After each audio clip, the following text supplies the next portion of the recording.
So, in other gaming news, there's a rumor out there that the folks at Walt Disney, those belovable scamps, are considering taking away the Star Wars property from those other belovable scamps, EA, mostly due to the debacle that was Star Wars Battlefront 2. Um, in my personal opinion, this could be about the best business move Disney has done with the Star Wars franchise. Um, I've never been a big fan of the exclusivity deal because uh, that takes away, competition between the developers. And without competition, then there's no need to create a better product. And EA has shown over the years that once they have an exclusive product, they no longer innovate to the level that they can. Case in point, and this was several years ago with the NFL franchise. Um, the NFL actually had several different companies that would make NFL games, and it wasn't just Madden or EA.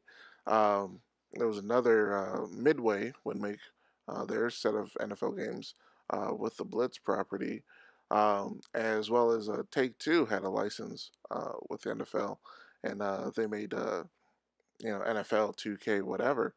And there was a time where actually the 2K games, NFL games, were considered better than EA's Madden series.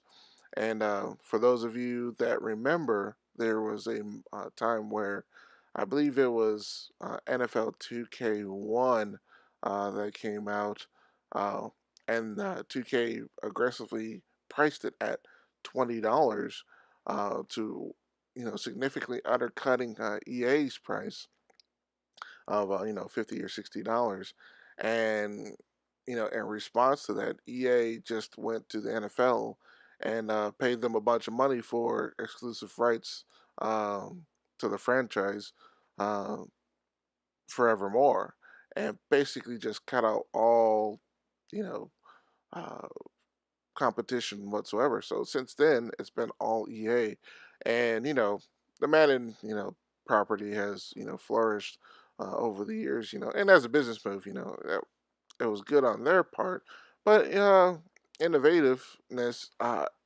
it took away. I don't play Madden myself very often, but I've heard many gripes of from other players where Madden every year is basically the same as the previous year's Madden, except maybe a little bit prettier, maybe a few tweaks here and there, but nothing really different in the form of innovation. And why would EA have to? If you want to play an NFL game with the current year's rosters, you have to buy their product. So going back to the whole Star Wars thing, if EA decides, not to, release a game that doesn't have a million microtransactions in it, they don't have to. So now customers are, if they want to play a Star Wars game, they have to deal with that, uh, issue. Which of course last year, 2 years ago when they read it out with the first Battlefront, people went, we don't like this, but we're gonna buy it anyway. So EA doubled down on the microtransactions, and then everybody threw a fit. And now we have governments involved, in the U.S., in Australia, and in other countries, so on and so forth. And it really, really blew up in EA's face. And now Disney's going, guys, what the hell happened? Now you can't tell me Disney didn't already know this, what they were doing, but they were perfectly fine with it until it blew up in their face, and people were actually threatening not to go see their movies. And we all know Disney is really, really counting on a lot of money from the movies coming out. They've had three movies come out in the past 3 years. Episode 7, Episode 8, and Rogue One. But they plan on churning out a ton more movies over the next few years.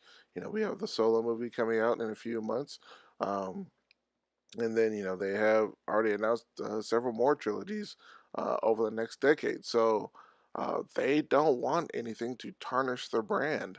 and this was a huge hit on tarnishing their brand. So I'm all for it, with EA going to another developer. But at the same time, Disney, you can't be lazy and just pick another random developer that just throws a chunk of money at you. And what I mean by that is, don't just hand it off to Ubisoft or um, Activision just because they knocked on your door and said, "Hey, how about you hang out with us, because we made Guitar Hero or Assassin's Creed or whatever, and we make a ton of money as well. We make Call of Duty or whatnot." I think someone over at Disney needs to sit down and says, "Okay, how about we open the floodgates and give specific properties to specific developers?" And what I mean by that is like, okay. Uh, we already have, Lego licensed, and that has nothing to do with EA, to make, Lego games, small family fun friendly games. But you can license out, maybe the shooter aspect to an Activision or somebody, for a first person shooter. But maybe if you want an RPG, license that out to a good RPG maker, Square Enix, or CD Project Red, or if you want somebody to have a uh, Uncharted like what we saw with Star Wars 1313 many years ago, and maybe whatever the current project that got canceled with Amy Hennig and Visceral Games, um, you know, hand that off to a third party. And just have good quality games. Sit down and say, okay, we could really, excuse me, uh, we could really make a better product. Which, golly, having hiccups here. We could really make a better product with sitting down and doing this correctly. And actually, I will follow up this video with a list of developers that I think could help out the Star Wars brand if Disney decides to move forward. And you folks out there in Disney, by all means, if you take my advice, shuffle some of that money my way. Just kidding there. Anyway, what do you think? Do you think Disney should leave EA and look out there in other pastures, or do you think they should just stay um, and locked in with the devil? They know. Um, Tell me your thoughts and put it in the comments below. Um, and if you like what I had to say, hit the like button. If you want to hear more of what I have to say in the movie or video game world or just about anything else out there, hit that subscribe and notification button. Anyway, I should be live streaming sometime this weekend. I know I haven't done it in a while, but you'll see me back out there soon, guys. Anyway, I'm out of here. Peace.